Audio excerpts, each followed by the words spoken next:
Hi everyone and welcome to my place. If you've been watching my channel of late, you'll have noticed that I have my friend Winter here. Winter's from New Jersey and she's come to New Zealand for a holiday, and her wish was that she could come and spend some time and do some crafts with me. So it's lovely to have you here with me. Lovely to be here. Oh, don't you just love it when you find a crafter? You're 11, aren't you? Yeah. I love girls, you know, about aged 11 that are into crafts because they're just like, oh, the next generation of marvellous crafters. Now here at Astar's place, I have people from all over the world that send me little requests. A lot of them don't even know that I'm on the bottom of New Zealand in, you know, the other side of the world. And so they send me requests. So I've had a request from Vanessa, who's in Hong Kong. So we've got New Jersey, New Zealand, and now we're doing something for someone in Hong Kong. We're global here. I love it. So Vanessa's problem is that she'd seen this really lovely arrangement, and it had some artificial orchids and it was in a nice pot, it had some moss on it, etc. But when she looked at the price, it was about $350, and she just thought, whoa, that's just a little bit excessive. She sent me a photograph of what she was doing, and she asked if I could come up with a possible solution. Hopefully, Vanessa, I have you covered.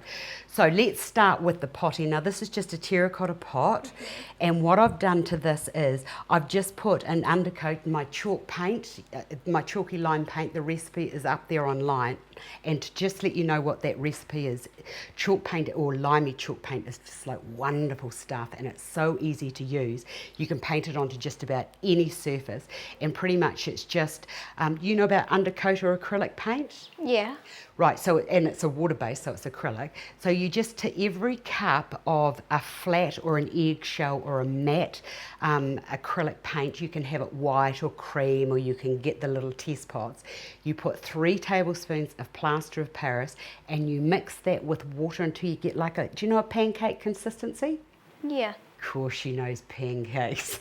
So once you've mixed that with just enough water to make it that pancakey consistency, put it into a jar and give it a really good stir and mix up. And once you've done that, you can paint onto any surface, and you don't need to undercoat, which is fantastic. And it's perfect on a porous surface like your terracotta.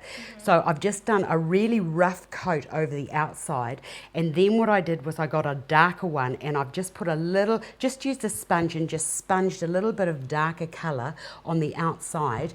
And then what I did, and here's a wee tip, if you want your pot to look really, really old, you can either sponge on some green, or when I do my paint finishings like this, I do a whole heap at once, and I get some yogurt, ordinary, everyday, natural yogurt, and just paint or sponge a little bit on the outside, and just put it in the south side or the damp side of the house, so whether it's the north or the south. And here in New Zealand, it's on the south side, and it takes probably about 2 to 3 weeks for that beautiful green to start coming through. If you haven't got time to do that, just slap some green paint onto it. Will give you that lovely mossy aged look. Now the other thing I've done here is, because I'm going to cheat the process, usually when you use artificial plants like this or flowers, you would use grey oasis. And grey oasis has been formulated to be for hard objects like the silk flowers, right?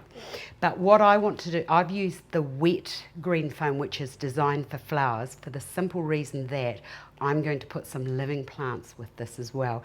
So, and in Vanessa's photograph, she showed me that she had 4 orchids in the picture, so I found you 4. Now I'm not going to worry about those little leaves there, the little leaves that are there, but what I don't like is see how straight that is? Yeah. That's not naturally how they grow, see? The tip is, if you're using any kind of artificial flower, you have to actually know how it grows to be able to just bend and manipulate it to the way that it goes. And the other thing that I love about this is it's got those little artificial roots on. I thought that was quite cool and groovy. So now I'm just going to push that down into there. And as I said, you are best when you're doing something like this to be using the grey foam, but for my cheats process today, this will be fine. The other thing is that Vanessa said that she actually likes the fact that she can get something and it can be, because it's quite hot in Hong Kong, and even though she's got good availability of these. She said that in the air-conditioned environment, that the plants don't last for very long. So this is the best solution moving forward, is to do these. And that's already been bent out like so. So I'm just going to put the 4 into there like that and just have those growing. And so that when you're looking at it, you can see it from all angles and just give that a wee bend. Have you seen these growing? I've seen them in floral shops, but Yeah, well, not really around. And if you're not sure, just have a look at, go onto YouTube or onto the internet and just see, or look at something that's been growing. I'm going to leave those little leaves sitting up because normally that's how they would grow. Yeah. And what I'm loving is that I've got that lovely little bit of texture down there that makes it look starting to look real.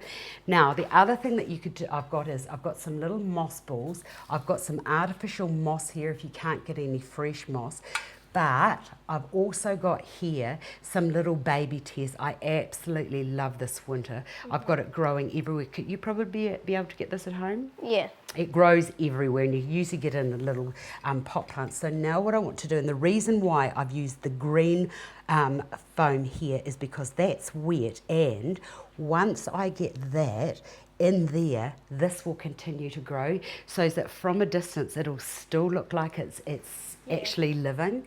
So, but you could use that if that's all you've got, but it's just a matter of putting that onto there. And the great thing is that all you need to do is to spritz this with a little bit of water in a spray bottle, and what will happen is that will grow down the outsides of your container. So I'll just, really nice. isn't it good? And it doesn't take long either. So just keeping that moss wet is all you need to do. So we just put that to there, and I'll put a little bit on there, and if you wanted to you could put a little moss ball into there, but you know what, I think that looks just perfect just the way it is. Yeah. How was that? Cool, easy flowers. So Vanessa, I hope I have solved your problem. Easy orchids.